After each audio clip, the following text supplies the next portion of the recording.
अरे गा देते भैया, झगड़ा मत कर दे। अरे दोनों गा दे, परेशान मत हुआ। हाँ मार मरवाइल है बाद में भैया। हाँ गा दे दोनों जने के, परेशान मत हुआ। अब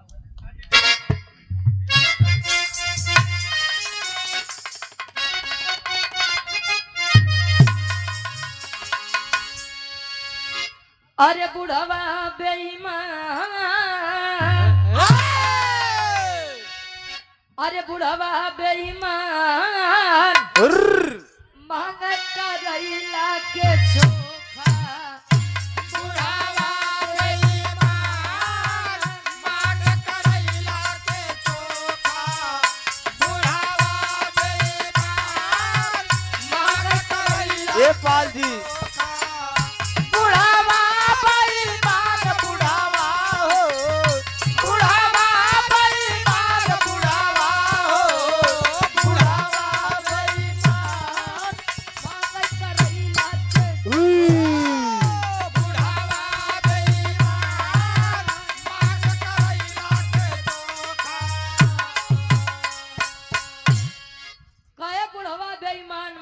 करैला के चोखा। वाह कोनो दुल्ही के दुल्हा पिए वाला मिल गयो गुरुजी।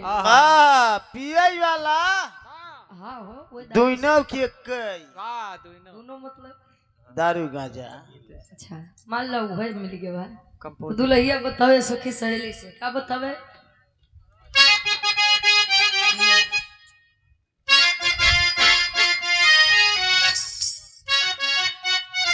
अरे दुल्हा दारूबाज, अरे दुल्हा दारूबाज, घर में करे नौटंकी। दुल्हा दारूबाज, घर में करे नौटंकी। दुल्हा दारूबाज, घर में करे नौटंकी। दुल्हा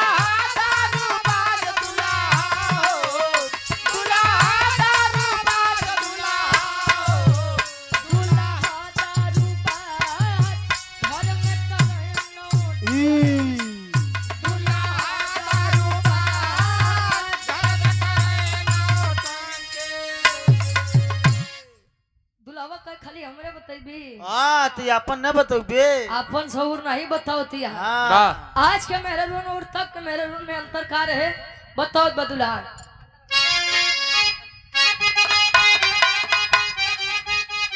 पवन भैया कहे पहले के औरत पति के अपने निस्दिन शीश झुकावे।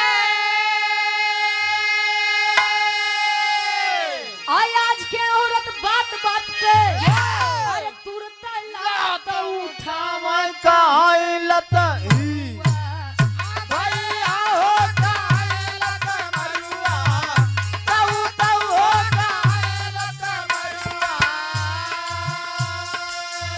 बुढ़ावा से भाई पानी खूब बरावा, बुढ़िया से भाई लड़का खूब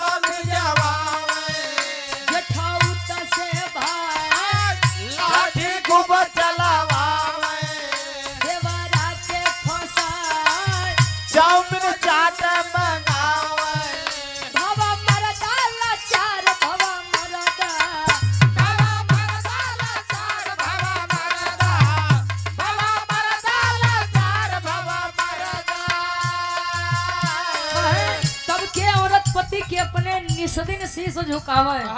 कायम भला है बुरा है जैसा भी है। मेरा पति मेरा देवता। पहले के औरत पति के अपने निस्दिन शीश झुकावे। आज के औरत बात बात पे तुरंत लात उठावे। कहाँ लत मरुआ। जा तोहरी नहीं बात मोरे पीछे। अगर कोनो दुल्ही दहेज ज्यादा लेके आवे घरे तो कर रुतबा घरे में अलग ही बा। मंजीत भैया देखा तू दहेज मत लेके आए नहीं तो जान ले बा ये दो दहेज मांगा था। हाँ वो गधा गधा नहीं जाता। अगर नहीं बतोबत कैसे तुम्हारी आदमी बियाह करे हैं। सूरज जी ए सूरज जी तोरे कहते कहूँ गधा गधई के जोड़ी दिखा दे भाई मेरे मंजीत भैया के नैया पार लगावा। अरे उसे नहीं बियाह करे पागल इंसान। दहेज में चाहिए उनके। हाँ दहेज में चाहिए भैया। तू का सोचा बियाह करने का? कहे भवा मरदा लाचार भवा मरदा भवा मरदा लाचार भवा मरदा भवा मरदा लाचार भवा मरदा भवा मरदा लाचार भवा मरदा लाचार पाई बोलो मंबऊ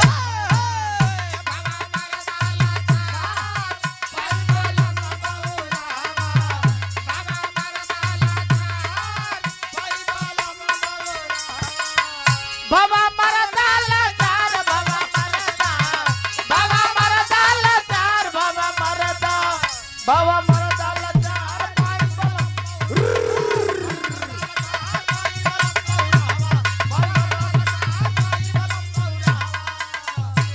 एक लाइन ले ले इनकर भैया के देश बा अखिया तहरे ही रहिया ताके गइलू कैसन रोग धरा के का नाम है भैया जीशान खान हाँ हम कहे कहाँ से हमरे जीशान आई लो अब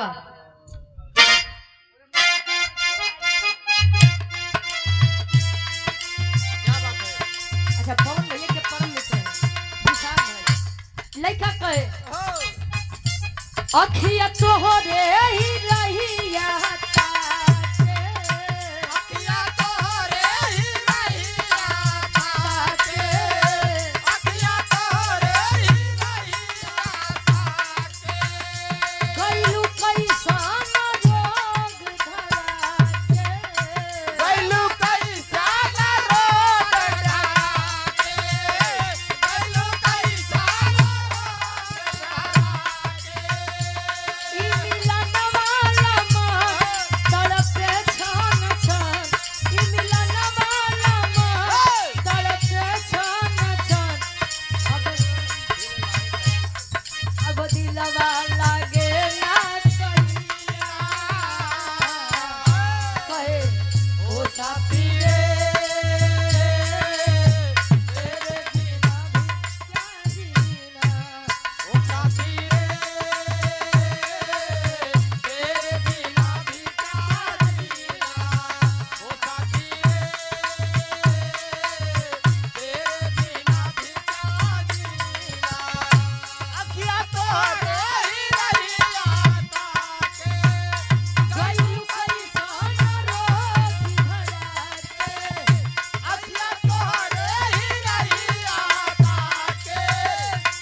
अच्छा श्री राम जान के ले लो बहुत बहुत धन्यवाद दी अच्छा आपका है सब ही सचला हंसी बोल के सब दिन रहना समैया सब ही सचला हंसी बोल के सब दिन रहना समैया सब ही सचला बोल के छित जल पावक गगन